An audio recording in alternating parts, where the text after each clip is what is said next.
Welcome to this episode of the Structural Engineering Channel, a podcast focused on helping structural engineering professionals stay up to date on technical trends in the field and to help them succeed in their careers and lives. In this episode, we are talking to Joe Maffei, an internationally recognized expert on seismic evaluation, design, and retrofitting structures, about the SFO Air Traffic Control Tower, for which their company, Maffei Engineering, also received an Excellence Award. He talks about their involvement in the project and how they designed the first ever control tower that used a non-linear analysis, performance-based seismic design. I'm your co-host, Matt Picardle. And I'm your co-host, Kara Green. Now let's jump into our conversation of the week with Joe. This episode of the Structural Engineering Channel is brought to you by PPI, a leader in engineering exam prep for the PE structural exam. PPI provides expert prep courses and study resources designed to help you pass the PE structural exam the first time. PPI's PE structural course is fully updated and taught with October 2021 code references and includes new editions of their PE structural books. PPI's live online courses include hours of lectures, problem-solving demonstrations, exam strategy sessions, office hours, and a passing guarantee. When you take a live online course, PPI guarantees you will pass, or you can take the on-demand course for free. PPI has helped engineers achieve their licensing goals since 1975. Check out PPI today at PPI2pass.com to see all of the resources available for PE structural exam prep. Again, that's PPI2pass.com.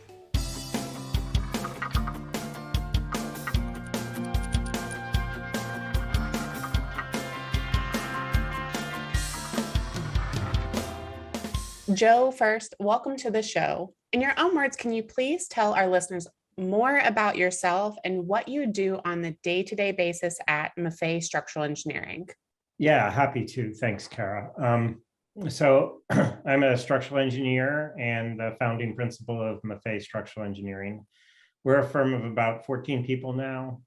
We started in 2013. And our firm, we're located in San Francisco. Our firm focuses on seismic work. We do a lot of expert-based work. We do a lot of advanced types of analysis. Performance-based design, or non-prescriptive design is another word for it.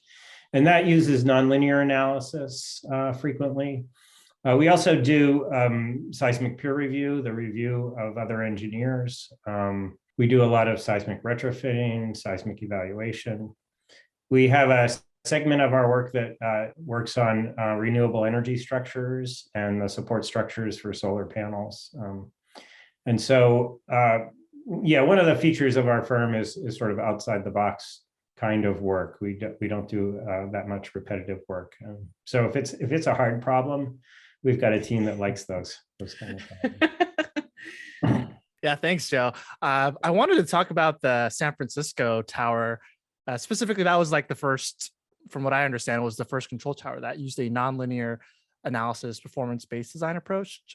Before we dive into that, can you explain to our listeners that may not be too familiar with performance-based design or nonlinear analysis? I think mostly in school, especially if they haven't went to grad school, they may just be familiar with linear. Can you go into nonlinear analysis a bit and explain to our listeners that aren't too familiar with that?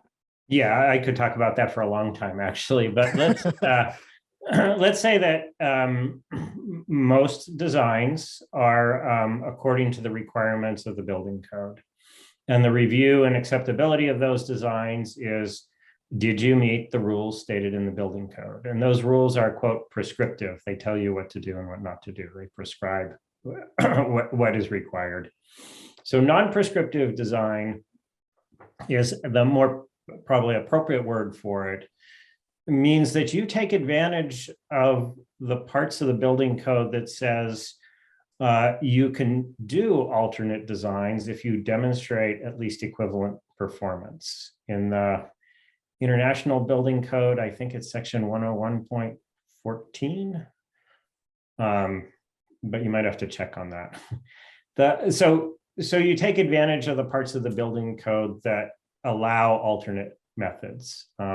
So they're still code compliant designs, but they comply with the code through the non-prescriptive approach, right? And so it's sometimes called performance-based design, because what you're really demonstrating is that you've got equivalent performance, and that's equivalent performance to a code prescriptive design, and hopefully also equivalent performance to the intentions of the building code. That is often a win-win way to design a structure for earthquakes. In other words, because you're doing this more explicit analysis and you're evaluating performance, you've got more reliable performance. You know what your structure is going to do when the big earthquake comes along. In prescriptive design, you meet the rules of the code, but you don't really ever stop and say, how is this building exactly going to perform, right? Or you're not required to. And then there are many cases where performance-based design will lead you to economy, because you don't have to, you can take exception basically to prescriptive parts of the code that aren't really helping your structure and that are making the structure, say, more expensive or more difficult to construct. So I have a quick question about that, especially for performance-based and the design that y'all do. Do y'all look at, because when you say prescriptive, I know it's with the building code, and the building code, of course, is based on research, but a lot of times it's research that's been done year over year over year. And it's, as you said, it's just kind of like the basic. So how much new research do y'all adopt into your designs? Because I feel like that would be really interesting, is staying up to date on, the recent research that can come about. Of course, that all of the educational entities do. Another part of my background is I have spent a lot of time in those hotel conference rooms where the building code gets made, right? Yes. And 30 years ago, people would say those were smoke-filled rooms, but we don't smoke in the conference rooms anymore.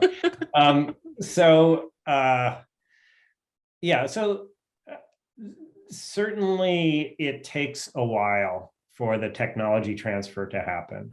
Research is happening today, and it can take a very long time. And I did my PhD in New Zealand, where, well prior to my arrival there in the 70s, even back to the 1960s, they did some groundbreaking research on, say, concrete wall structures. And here's an example of that interesting path from research to practice. So New Zealanders did research that followed from, say, research by Bloom, Newmark, and Corning in the 60s at the, say, Portland Cement Association. And they studied concrete walls, and they developed some ideas and some practices for concrete walls. The Canadian code had some good collaboration with the New Zealanders, and they adopted principles for concrete wall structures in the Canadian code. They didn't have a height limit. They required flexural behavior. They looked at how you detailed coupling beams in concrete walls, things like that. ACI was slower to adopt that. And they built many high-rise buildings in the high seismic area, of Vancouver, Canada. And then some of the engineers working there started building high-rise buildings in the Seattle area. And they said, well, why is there this height limit? Why do you need to have a dual system? A few miles north in Canada, we don't need to do that. And so there were a couple of above height limit concrete wall buildings done. And the first one that I got involved in, I want to say, was 1999. It was an excellent Vancouver firm called Jones Kwong Kishi that did it. James Mutry was the engineer there, and it was in the city of Bellevue. And they did a nonlinear response history analysis. The software available at that time was called Drain 2D. It was actually a two-dimensional model. And, they showed that this design would meet all of the requirements. And we went through that process early on. And I was the seismic peer reviewer. right? And that was kind of at the beginning of when seismic peer review became a thing. And it was interesting. It was fascinating to learn, what this analysis, this nonlinear analysis, would tell you about the building. The next one we did was Washington Mutual high-rise, which is connected to the Seattle Art Museum. So that's in Seattle. Magnus and Klemenczyk Associates did that, and I worked with Ron Klemenczyk to peer review that. That one was pretty interesting because at that time we finally had a piece of software called Perform, and it was three-dimensional. And we learned some more things about that. And in that project, we had to ask the question, at that time, you could do 3 analysis runs and take the maximum, or you could do 7 and take the average. So just to step back a little bit and talk about when you do a nonlinear response history analysis, you are basically taking ground motions that are applicable to the site. And so an earthquake happens, a ground motion is recorded. By now, there's tens of thousands of ground motions that have been picked up by seismographs around the world. Some of those have some pretty strong shaking, right? Earthquakes in Turkey, earthquakes in Taiwan, and so forth. You're taking those recorded motions, you're selecting the ones that are most appropriate for the site where you are. There's ways you can amplify them, modify them. And then you're running a selected set. And now we do 11 motions as a minimum generally for building structures. For each motion that you run, you have an analysis model of your building, which engineers are familiar with. You have the walls, you have the gravity system, typically, you have floor diaphragms, things like that. And instead of doing a static analysis where you put on forces and you get reactions and you get deflections and it's one shot, or a response spectrum analysis where it's a little bit similar, but you take elastic mode shapes and you combine them, you are taking every say 1/100th of a second of that, say 40 seconds of earthquake, and you're running a separate analysis every 100th of a second. And you're monitoring what happens to every structural element in your analysis model that represents the building. So that's the process. And when we started doing this, you did nonlinear response history analysis at the design level earthquake. And there was, like about a paragraph or 2 about it in the building code. And it said, take the worst of 3 runs or the average of 7.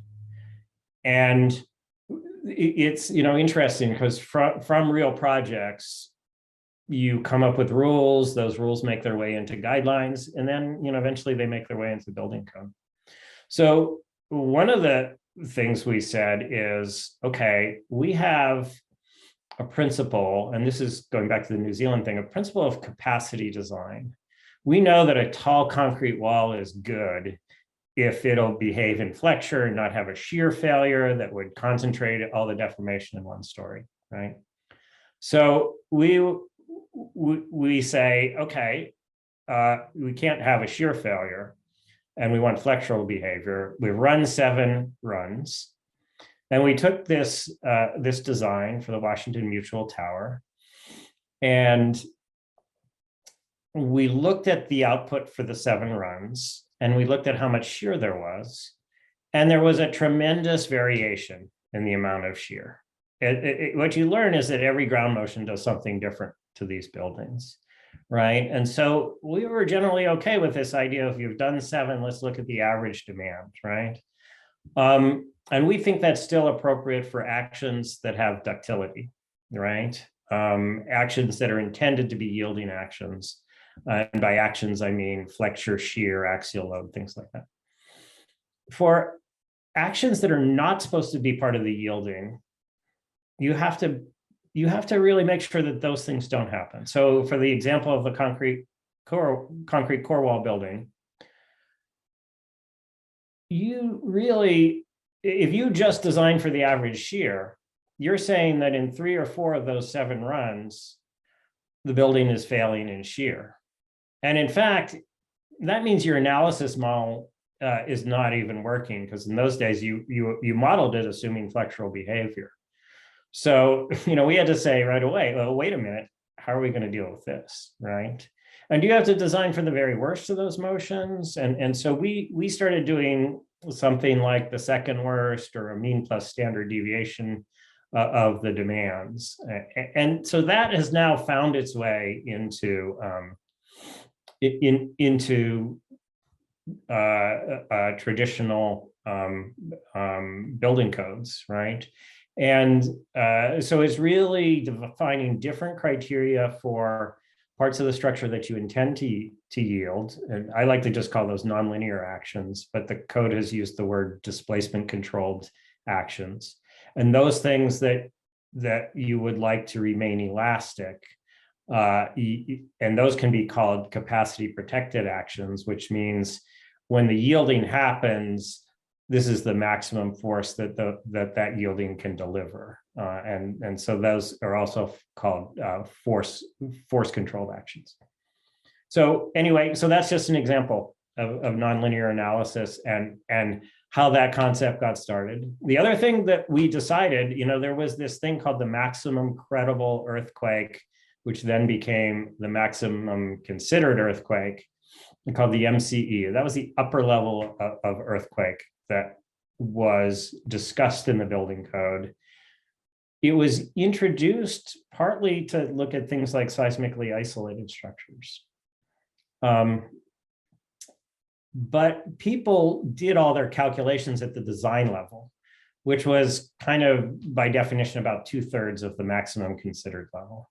And so when we did that first peer review of a tall building and performance-based structure in 1999, they did their drain 2D analysis at the design earthquake level, and it produced all of that knowledge that you get from a nonlinear response history analysis. When it came to the Washington Mutual building in 2002, we said, we have this higher level earthquake. You're doing a nonlinear analysis that tries to evaluate explicitly the nonlinear behavior. And we talk about in the code that we really design at this design level, but at this level 1.5 times higher, we want to make sure there's no collapse. We said, doesn't it make sense to do the nonlinear analysis at the earthquake level that's going to have the most nonlinearity, right? So the maximum considered earthquake level. And so that made its way into some tall building guidelines, one that I helped write for the city of San Francisco. And now that's standard in the code. You always have to look at that maximum considered earthquake level. So that's some of the background of performance-based design. There's more we could talk about the differences of what you learn between linear and nonlinear analysis. No, that's great. So one thing I did want to ask about, of course, and this is actually going back to Matt's question and the tower, the SFO tower that you worked on. Right. From what I understand, the tower uses vertical post-tensioning to provide some sort of self-centering action, right, in the event of a major earthquake. So right. Can you tell us a little bit more about maybe other unique aspects to the structure? Anything that you can share with our listeners, really? Sure. Yeah, so vertical post-tensioning in a concrete structure is very interesting. There's been research on it. The earliest research, I think, was done by NIST, National Institute of Standards and Technology, and then Professor Nigel Priestley at UC San Diego, another New Zealander, tested a 5-story building with vertically post-tensioned walls. And so it's like, you have a rubber band stretched inside your concrete wall and it displaces and the tendons pull it back. So the idea behind vertically post-tension structures, and it's been done in precast structures, it's been done in timber structures. The New Zealanders have taken timber walls and put vertical post-tensioning in them. The idea is that you don't have displacement after the earthquake. Earthquakes impose displacement on structures, They move the tops of buildings, particularly tall buildings. What you would really like is for after the earthquake is done, for the building to be exactly back where it was, right? And so that's achieved through unbonded vertical post-tensioning. And so the post-tensioning is in a duct through the height of the wall, not bonded. And the reason it's not bonded is as the wall displaces laterally, all the strain in the tendon that elongates it is distributed over the full length of the tendon. Some important structures have used that, and we thought that it was a good choice for the control tower. The interesting thing about this control tower, so just to let me explain my role with the San Francisco Airport Air Traffic Control Tower. At the time that project began, I was working for Rutherford and Chakeen, and we were the structural engineer responsible for the seismic design for what was called the 45% design. And after the 45% design, it was handed off to a design builder. HNTB led the 45% design. They're an architecture firm that did a lot of airport structures. Project was led by Joe Grogan as the architect. And they had structural engineers that did the gravity design for the 45% design. Then eventually the project got handed over to a design build team under Hensel Phelps, Fentress Architects, and Walter P. Moore, who was the structural engineer of record. And at that time, because it was performance-based design and there needed to be a seismic peer reviewer, and that hadn't been well established for design build, but it made sense for everyone that my firm, and by that time I had my own firm, my firm would be the seismic peer reviewer of the implementation of that design. So that was how I was involved with that project for the many years of its conception. So air traffic control towers are essential facilities, clearly. The controllers are up there. It can be a stressful job, certainly. And in an earthquake, airports can be important. It's how you get supplies in, many things, and you want the airport to still be operational. Airports have gone out in earthquakes. In the 1964 Anchorage, Alaska earthquake, there was a relatively short control tower of concrete that completely collapsed and killed one or two people inside. Very unfortunate. So this clearly had to be functioning for high wind, for the comfort of the controllers in wind, and for earthquakes. And it's close to the San Andreas Fault, maybe 4 kilometers from the San Andreas Fault. Oh, and just to make it more fun, it's on a site of very soft soil, which can be Francisco. No, in case it was getting too easy, right? So you know, we jumped in right away, and the air traffic control towers are designed and funded by the Federal Aviation Administration, but in cooperation with the airport facility. And, you know, San Francisco being a major airport with a lot of structures, they designed, you know, their international terminal with seismic isolation, a project by Skidmore, Owens and Merrill. They were sophisticated about seismic. And there were some very good engineers at the FAA. The engineer that kind of ran the project was Mark Brandewie, who has a mechanical engineering degree by training, but they had never done a performance-based design. And, you know, pretty much the majority of tall structures in California and Seattle and in Utah these days are using performance-based design. Those that are above, say, 160 or 240 feet, the height limits of the code. And so the question arose, you know, are you guys up for doing performance-based design on this? And, you know, and to me, it totally made sense. And the airport also had Jeff Newmeyer, who's still there, who has a background in structural engineering. And he said, yeah, definitely, you know, so the airport at SFO was all in. FAA made the adjustment to their thinking, and they were in on that idea. And so So we actually looked at seismic isolation. We looked at mid-height seismic isolation. So in other words, letting the cab move with respect to the tower, which is kind of a fascinating way to do something. There were some logistics there, but we settled on a concrete core structure with vertical post-tensioning to get the recentering. Then there were a couple other innovative things that we did with that. So one of the questions is, you have this tall structure, and what are its performance limits, right? And you want it, in this case, you want it after the design earthquake to be fully operational. All the equipment working, everybody in and out, landing planes, all of that. You know, assuming the runways are okay and other things that are okay, but the air traffic controller should still be standing. So one of the things to understand was story drift is an issue in structures, but this is a structure without a separate gravity system because it's a cantilever, in this case, nearly circular core wall. And so story drift per se, if it was based on the rigid body rotation of what was happening below, would not be damage causing, right? But story drift within a story that caused shear deformation would be damaging. So we made a criterion for any kind of damaging story drifts, and we kept below that. That was kind of the principal criterion, and that interpretation of the criterion was important. And that allowed, I would say, a pretty efficient design considering the extreme demands on the structure.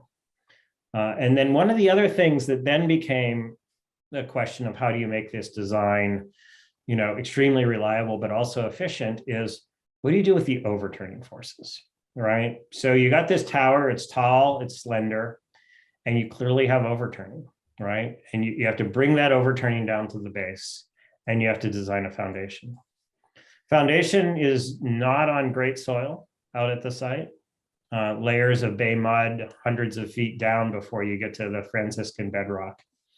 But also a challenge was that any foundation excavation and material removal was costly. And it was costly because the soil that had to be removed had to be disposed of properly because of contaminants. So you really did not want to, you wanted to be careful about how you did the foundation. And there were sort of two ways to do it. So it's a control tower, and it comes down into a 3-story base building. They called that the integrated facility. FAA has offices there and so forth. And the way the architecture worked out, this tower came through kind of in the middle of the building. So do you bring the tower down and keep it separated from the building, or do you bring the tower down and connect it integrally to the base building, the 3-story base building? And those who have worked on tall towers know there's a thing called the backstay effect. And when a tall tower comes into a wider base building, it kind of pries against it like a crowbar, and it can create extreme forces. And so the roof of the base building, 3 stories up, would have to try to resist those forces. And if it could distribute that overturning out to the whole footprint of the building instead of into a smaller footprint of just the tower. But the challenge there is those forces get huge. And so that 3rd floor roof is acting as a diaphragm, in-plane forces, we call it a roof diaphragm. And that wasn't looking very good in the calculations. And neither was bringing the tower down and having a separation joint, right? First of all, the separation joint is always a pain in the neck to design. But then you're coming down on a smaller footprint, closer cluster of piles, deeper mat, pile cap, and so forth. So one day, my engineer, Lawrence Burkett, and I were thinking about this, and I said, well, what if we limit the force and we do a solution that's in between those two? And what we ended up doing was we were radiating 4 spokes out of the tower into that roof diaphragm. And those 4 spokes, we thought about using fluid viscous dampers, which is like a shock absorber type of device, but we instead used buckling restrained braces. And a buckling restrained brace is a brace that'll take equal tension and compression. And it's a brace that's designed for controlled nonlinear behavior. So it hits its maximum force and it's going to continue to displace. It's going to be ductile. It's not going to create any more force. So those braces protected the roof diaphragm, and we called it a controlled backstay, right? It would backstay into the whole base building, but we would carefully control the force that it could deliver. And that worked very well, actually. It worked extremely well, and everybody was happy with it. Yeah, and so it was tricky. I mean, the building itself, you know, the architecture was very important to San Francisco Airport. Some air traffic control towers are sitting way out in the field somewhere. This one is right up on the drive, right? And if you're on the air train system, or if you're driving to drop someone off, you go right by it. And when you go from, you know, Terminal 1 to Terminal 2, you pass right by the tower. You're inside the base building of the tower in the public space, and you look up through the skylight and you can see the tower. So all of those things were happening. We had, you know, in my opinion, wonderful architecture, very high structural engineering demands, earthquake, wind, and so forth. And then the challenge of getting approval for the process of non-prescriptive design or performance-based design. Yeah, thanks for that, Joe. Yeah. Just to summarize, that's what amazes me about engineering, and even with performance-based design, is you have these unique challenges, and how you come up with those solutions. It seems like the code, you know, can limit us at times, but that's why we get into performance-based design. So just to summarize from what I heard, for the SFO tower, one unique way to get that fully operational objective. So if a major earthquake hits, it's going to be fully operational. One way to achieve that was to go with a post-tensioning, self-centering shear wall system. And for those of you that have worked in structural engineering, you know, that's not in the code. You can't just pick that system right from the ASCE and say, give it an R of 8 or whatever. This is something that you need to do specifically for performance-based design. You need to model it and make sure it does self-center. Is that correct, Joe, in terms of that type of analysis for that type of system? Yeah, no, that's exactly correct. And I mean, the interesting thing about that is we used a direct to nonlinear approach here. In the tall building guidelines, they ask you to do the traditional linear analysis and then do the nonlinear analysis. And, you know, that can be important in the sense that you are taking exception to prescriptive requirements. So you need to do some amount of work on what the prescriptive requirements are to identify what you're taking exception to and what you therefore need to justify with peer review and so forth. As we've been involved in more and more projects with nonlinear analysis, and this was our opinion, you know, 8 years ago or whatever, when we were doing this work, or I guess 10 years ago, the linear analysis will mislead you more than it will help you sometimes. And so we started with like a stick model and nonlinear properties and recentering properties. And we said, let's hit it with some earthquakes. We didn't even have the final earthquakes yet, but let's hit it with some earthquakes and see what it does. Let's see how strong we need to make this thing, you know, and let's see what the wall thickness of the core needs to be. And, you know, in the end, it was actually a very simple structure. We said, we want this thing to have its nonlinear behavior in flexure of the wall. We want that nonlinear behavior to happen right above the roof, because we're taking out this backstay. That force limiting backstay is like the pivoting point. So the natural place that this tower wants to have its nonlinear behavior is right above that 3rd floor roof. And And we said, how strong should we make it? And rather than running a linear analysis and dividing by, an R factor that was, devised in a smoke-filled room, as we know, I said, again, I was working with Lawrence Burkett, and I said, hey, Lawrence, let's try putting in 1% steel. And, I think that was, let's say that was number 9 spaced evenly around the perimeter, right? And we're like, yeah, that looks good. Drifts look good. That works, and let's try this amount of post-tension mean stress, and so that all seemed to work. And then we built out the model and we made it 3-dimensional, and we put the base building aspects of the model in there. But we kind of, from the very beginning, we stayed with that. We said 1% steel in the plastic hinge zone. Let's look at how much shear that puts in the wall. Let's look at the displacements. Let's make sure it recenters. Let's look at the force it delivers to the foundation. So to this day, I don't know, what R factor. I mean, I do know that when you do a nonlinear design and you back calculate the effective R factor, it ends up being a more conservative and lower R factor than what's in the code. So this is probably something like an R of 4 or something like that. If you did like a pushover and you found the actual strength and divided by the code demands and so forth. Yeah, and so that was pretty interesting. And then we followed this capacity design intention. We want to know exactly how this thing performs, right? We want to know where it yields, where the strain is, and we want to make sure that it doesn't yield where it's not supposed to. So we had a 18-inch wall. I think a 16-inch wall might have worked, but I think we stayed with 18-inch wall with 1% steel at the plastic hinge region. Below that, we really wanted everything to stay elastic. We went to a 30-inch wall.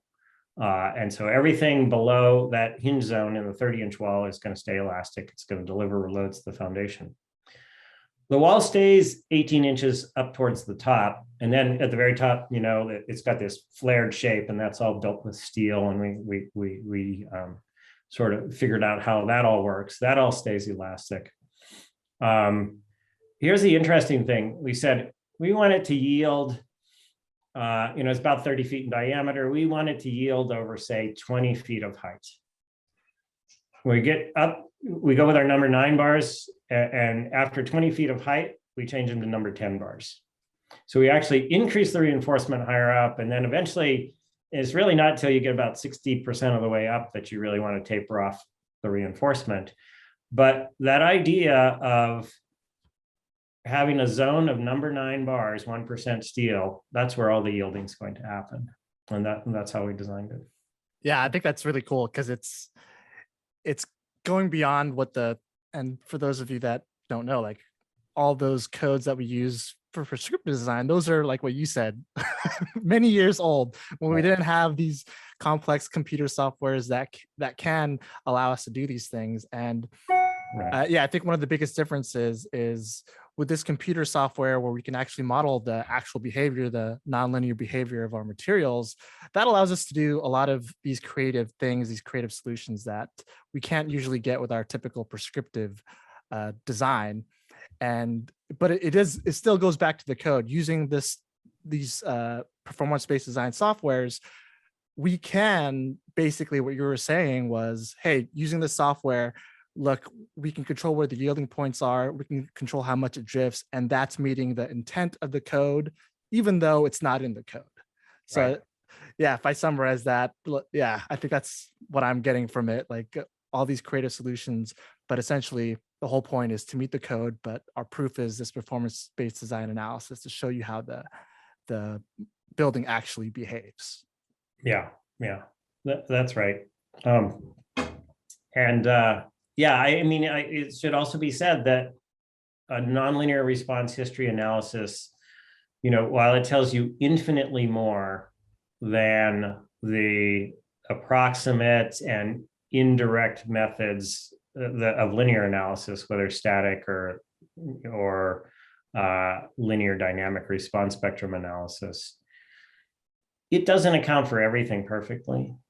So one of the issues in tall concrete buildings is that we really don't trust designs that show distributed yielding in many heights over the building. Tests of things that are supposed to yield at exactly the same force, one of them starts to yield first, and most of the strain will go into that one location. And the reason is that when we build our model, every element of concrete and every element of steel we assume has the same strength, right? In reality, some of it's going to be a little bit stronger, a little bit weaker. But then there's another thing that happens, and that there's bond slip between the reinforcement and the concrete, right? And those aspects, the variability in strength and the bond slip, mean that there are some things that come out of our nonlinear analysis that we need to examine and make sure they're being realistic. And this again goes back to this New Zealand concept of capacity design. Know exactly where your yielding is, and take control. You tell the structure what to do, as opposed to having it be something of a matter of chance. Yeah. No, that's great feedback, especially for our engineers who may not be familiar with the differences between linear and nonlinear, but also maybe some of the pros and cons of both. Yeah. But Joe, to end off here, we've gotten a lot of information, and you've mentioned, you for this specifically this tower, you worked on the 45%, and then you were the review engineer. Yes. Do you have any final advice for engineers considering a career in structural engineering, but also a path like yours, where you are now working on, as you mentioned, the hard problems, the problems that require more than a prescriptive design?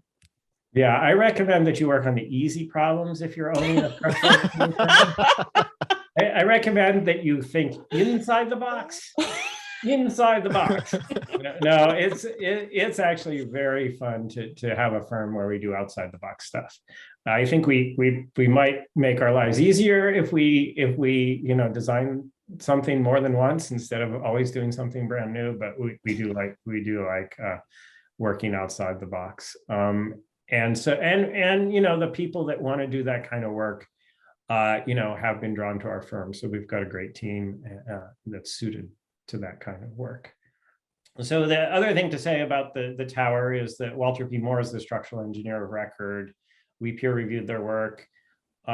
We felt it important that they did their own independent analysis model. We let them use ours to look at their preliminary design, but in the end, they had to create a fully independent analysis model. Because I think that's the way analysis models work. You have to trust your own model.